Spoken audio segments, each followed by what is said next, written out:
Suite au passage du cyclone Garance qui a fortement touché La Réunion, Cyril Melchior, président du département, s'est rendu dès lundi aux côtés du préfet sur le terrain.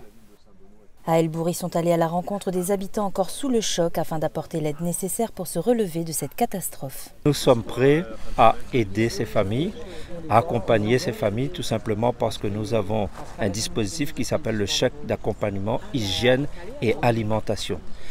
Ces familles peuvent s'adresser au CCAS de façon à monter leur dossier parce qu'il nous faut une évaluation sociale.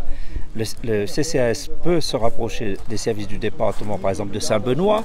Ici, il y a des services du département à Salazie, donc nous sommes présents dans toutes les communes. Donc les CCAS peuvent se rapprocher de nos maisons départementales de façon à ce qu'il y ait une très bonne coordination en matière d'action sociale. Nous pouvons débloquer des aides d'accompagnement alimentaire. Nous pouvons aussi, pour les dossiers pour lesquels il y a déjà des dossiers d'amélioration de l'habitat, c'est le cas parfois, donc faire accélérer les procédures pour mettre en place les améliorations de l'habitat, les réparations. Et puis, bien évidemment, pour le monde agricole, nous attendons que l'arrêté soit pris, en espérant que le 7 mars, dès le 7 mars, que cet arrêté puisse être pris de façon à débloquer les aides agricoles. Le lendemain, mardi 4 mars, le président s'est rendu au collège Milleroche à Saint-André, qui porte les stigmates du cyclone Garance. Nous avons à peu près une vingtaine de collèges qui ont été impactés par le passage du cyclone. À Saint-Denis, 2 collèges et sur toutes les communes de l'Est, plusieurs collèges, donc en tout à peu près 20 collèges. Des dégâts de tous ordres. D'abord, comme vous le voyez, donc la végétation a été largement impactée, des arbres déracinés, beaucoup de branches à enlever dans les cours. Des dégâts aussi sur les bâtiments, notamment quelques toitures arrachées. Le réseau électrique abîmé, les classes parfois, donc les fenêtres ont été poussées, enfoncées.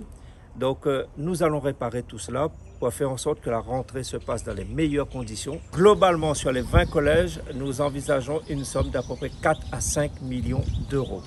Ici, à Milleroche, rien qu'à Milleroche, nous en avons pour à peu près 400 000 euros.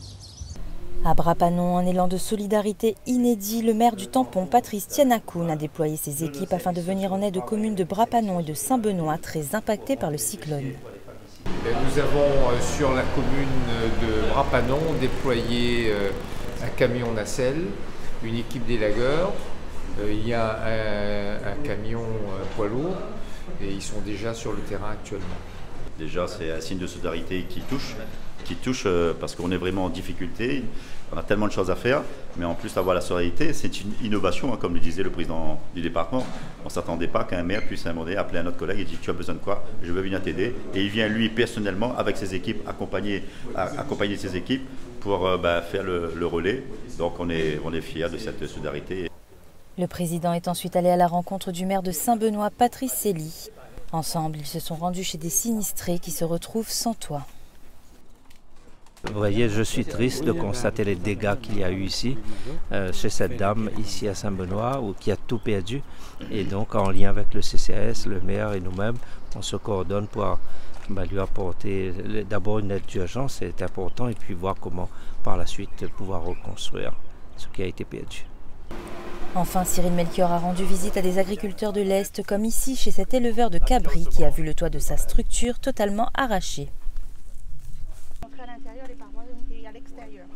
À Saint-André, Muriel et sa famille, éleveurs de volailles, ont perdu environ 14 000 poulets.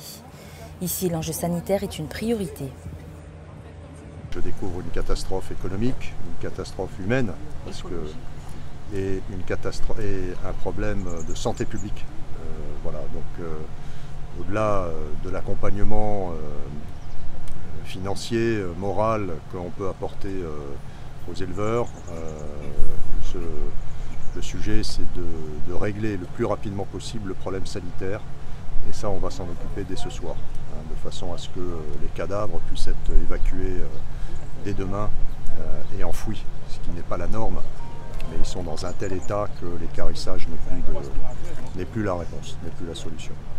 Lorsque nous voyons des éleveurs être impactés comme ici, j'ai vu aussi tout à l'heure un élevage de cabris.